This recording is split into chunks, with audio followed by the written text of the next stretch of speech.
हाथों में लाल झंडे हैं, लगातार मांगे की जा रही हैं stop corruption, social media ban के खिलाफ ये जो प्रदर्शन है वो सामने आ रहा है। अब संजीव, आपसे अब ये भी जानना चाहेंगे, ये जो जेनजी है क्या वो इतनी ताकत भी रखती है कि तख्ता पलट कर सके? देखिए, नेपाल के युवाओं के पास एक उदाहरण है और वो उदाहरण है बगल के बांग्लादेश का। और बांग्लादेश में याद करिए कि क्या हुआ था। अगस्त 2023 की घटना, 5 अगस्त को किस तरह से वहां शेख हसीना को भागना पड़ा था। और वो कौन लोग थे? छात्र आंदोलन ही तो था। उस छात्र आंदोलन की बदौलत ही जो मौजूदा प्रधानमंत्री थी उन्हें देश छोड़ना पड़ा। और वो छात्र आंदोलन इतना प्रबल हो गया कि उसने तमाम सरकार को उखाड़ फेंकने के बाद एक वैकल्पिक सरकार, जो अभी तक चल रही है, तदर्थ वैकल्पिक सरकार वहां पर बनवाई।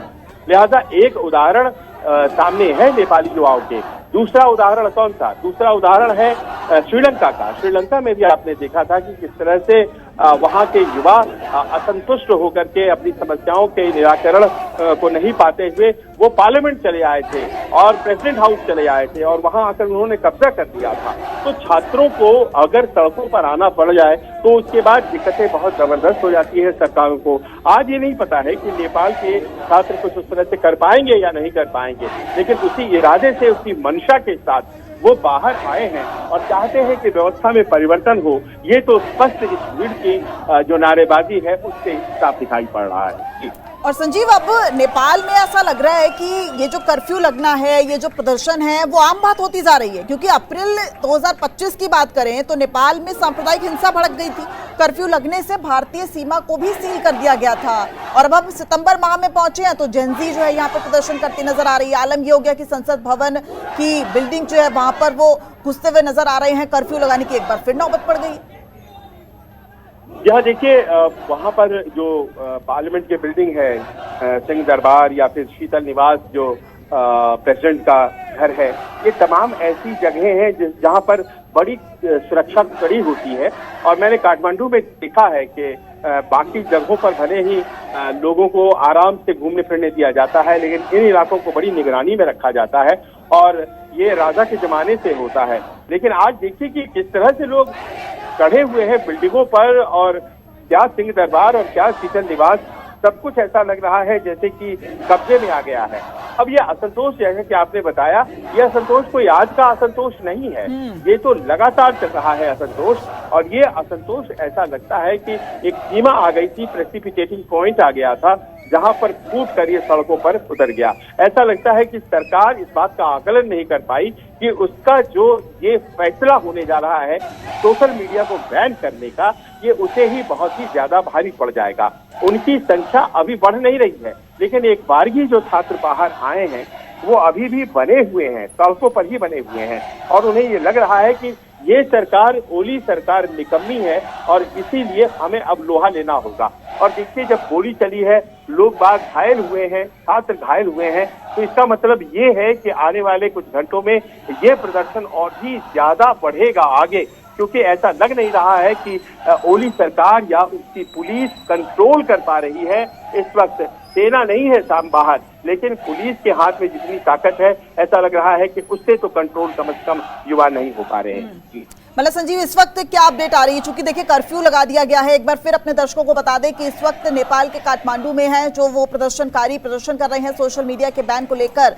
छात्र जो है वो जेनजी जो है, वो जो आज की जनरेशन है, आज के युवा हैं, वो बड़ी तादाद में सड़कों पर झुकते हैं और उसके बाद प्रदर्शन किया जाता है। आलम ये हो गया कि संसद के भीतर तक वो प्रवेश कर जाते हैं। उसके बाद अब वहां पर कर्फ्यू लगा दिया गया है। इस वक्त संजीव क्या अपडेट आ रही है? क्योंकि कर्फ्यू लगाना मतलब प्रतिबंध जो है वो पूरी तरीके से लागू हो जाते हैं, उसके बाद भी प्रदर्शन जारी है, यानी कि साफ तौर पर अब तो सिचुएशन जो है वो आउट ऑफ कंट्रोल नजर आ रही है।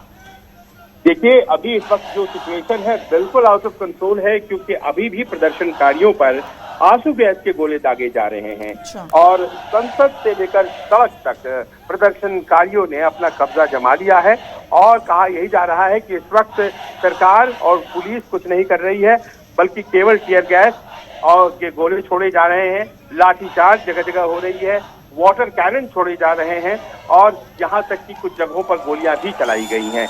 तो इस तरह से कोई वार्ता हो रही हो, उन्हें समझाया जा रहा हो, इस तरह की कोई भी बात सामने नहीं आ रही है।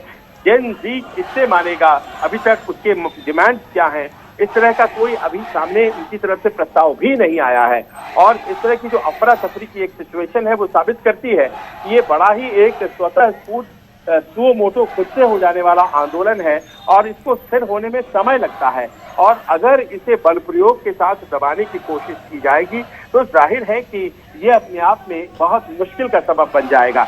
एक रास्ता है और उस तरफ शायद सरकार सोचे कि वो फिर से फेसबुक और एक्स और यूट्यूब और वो जो तमाम प्लेटफॉर्म्स है सोशल मीडिया के, उन्हें ऑन कर दे और इस तरह से वो उम्मीद करे कि लड़के वापस अपने अपने घरों की तरफ, अपने अपने हॉस्टलों की तरफ चले जाएं।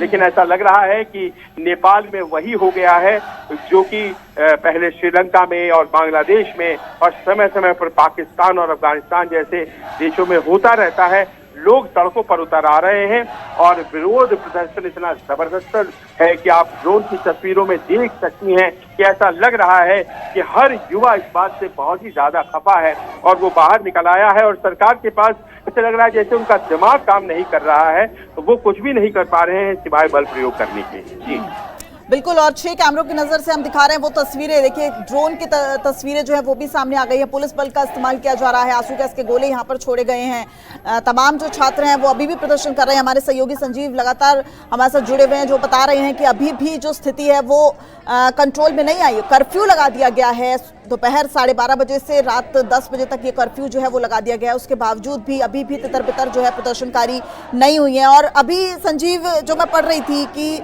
सरकार ने 28 अगस्त को सभी सोशल मीडिया प्लेटफॉर्म्स को नोटिस जारी करके 7 दिन के भीतर रजिस्ट्रेशन कराने को कहा था, लेकिन रजिस्ट्रेशन चूंकि नहीं कराया फेसबुक, इंस्टाग्राम, व्हाट्सएप, यूट्यूब ने, और उसकी वजह से जो है पूरी तरीके से डिजिटल स्पेस को नियंत्रित करने की दिशा में ये कदम उठाया गया है। तो कहा जा सकता है कि सिर्फ आग में घी का काम जो है वो 28 अगस्त से ही शुरू हो चुका था, अब तो सिर्फ ये सड़कों पर प्रदर्शन देखा जा रहा है और आप ये कह रहे हैं कि ये यही थमने वाला नहीं है। देखिए, ऐसा है कि आप जब बातें कर रही हैं तो ये बातें किनकी हो रही हैं हमें समझना होगा।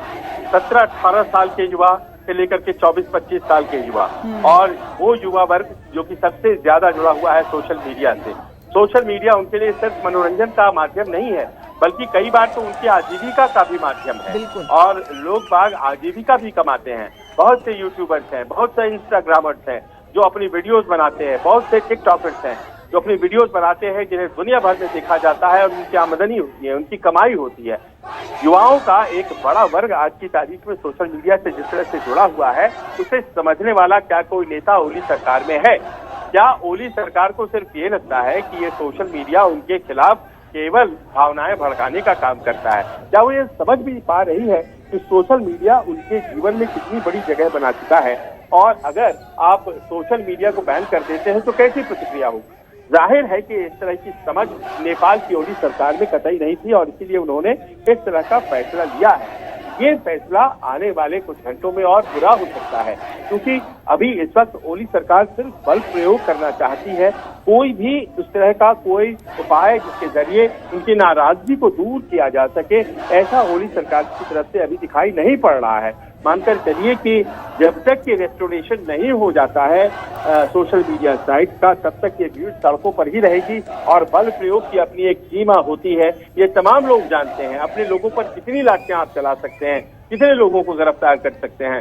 लिहाजा जल्दी से अगर कुछ नहीं कर पाती है ओली सरकार तो हालात और भी ज्यादा खराब होंगे, क्योंकि अगर प्रदर्शनकारी पार्लियामेंट में पहुंच गए हैं तो उनकी तादाद और उनकी भीड़ कितनी है ये बहुत आसानी से समझा जा सकता है। जी अच्छा, सवाल संजीव यहाँ पर ये भी खड़ा हो रहा है, हालांकि नेपाल की सरकार तो ये कह रही है कि जिन ऐप्स को इस वक्त नेपाल में चलने दिया जा रहा है उन्होंने अपने आप को रजिस्टर कराया है, लेकिन सवाल ये भी है कि चीनी ऐप्स जो हैं, टिकटॉक, वाइबर, वीटॉक, कोको लाइव, ये सारी चीनी ऐप्स हैं, चाइनीज ऐप्स हैं, इनको ये कैसे बचे रहे? और जो बाकी ऐप्स हैं अमेरिका की चूंकि मानी जा रही है और फिर अब तो कोई विकल्प नजर नहीं आ रहा है, धीरे धीरे हो सकता है यूजर्स जो है वो चाइनीज ऐप्स पर ही शिफ्ट हो रहा है, उनकी मजबूरी बन जाए। तो क्या कोई और भी बड़ी चीज है जो शायद आपके नजरिए से हम समझना चाहेंगे? देखिए, चीन का धीरे धीरे बढ़ता दखल खासतौर पर नेपाल में, ये भारत सरकार में और खासतौर पर जो भारत में ओपिनियन मेकर्स हैं उनके लिए चिंता का सबब रहा है। सांस्कृतिक रूप से भारत और नेपाल के पुराने संबंध हैं, आप जानती हैं। और हमारे यहाँ जो प्रोवर्बियल तरीके से कहा जाता है, बेटी रोटी का रिश्ता है।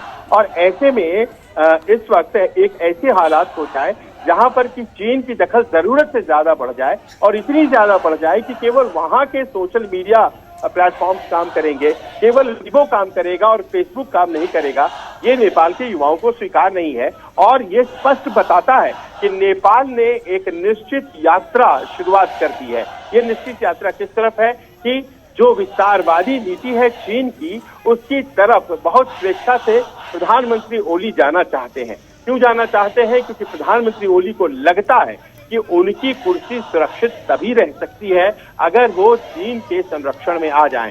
और इस बात को पूरी तरह से आज स्पष्ट रूप से जाहिर कर दिया गया जब ओली सरकार ने चीनी ऐप्स को तो कायम रखा, लेकिन जो गैर चीनी ऐप्स थे उनको बैन कर दिया। और इसका अर्थ बड़ा सीधा है कि एक बहुत बड़ा वर्ग जो चीन के साथ अपने आप को नहीं जोड़ता है, जो अपने आप को जुड़ा हुआ नहीं देखना चाहता है, वो जो जानता है कि चीन जिसके साथ जुड़ता है उसका खात्मा हो जाता है, उसकी अपनी स्वाधीनता चली जाती है। और ऐसे में ये वर्ग बाहर आ गया है। और इसीलिए इसे बस केवल सोशल मीडिया ऐप को बैन करने का ही मसला मत मानिए, ये उससे बड़े मामले की तरफ इशारा कर रहा है, एक बड़े प्रदर्शन की तरफ इशारा कर रहा है। इसमें चीन के खिलाफ भी विरोध है, राजशाही के प्रति समर्थन है, और ये वो वर्ग है जो हमेशा से राजशाही को वापसी चाहता था। और ऐसा लग रहा है कि आज वही गुस्सा, वही उम्मीद, वही नाराजगी, सब कुछ एक साथ काठमांडू की सड़कों पर फूट पड़ा है। इसे कंट्रोल करने की कोशिश की जा रही है। ओली सरकार समझती है कि उसे चीन बचा लेगी, लेकिन ऐसा लग नहीं रहा है। और इस बात को, इस मान्यता को गलत साबित करने के लिए जनरेशन जी जो है वो काठमांडू की सड़कों पर आ गया। और संजीव, आगे भी आपसे अपडेट लेंगे, लेकिन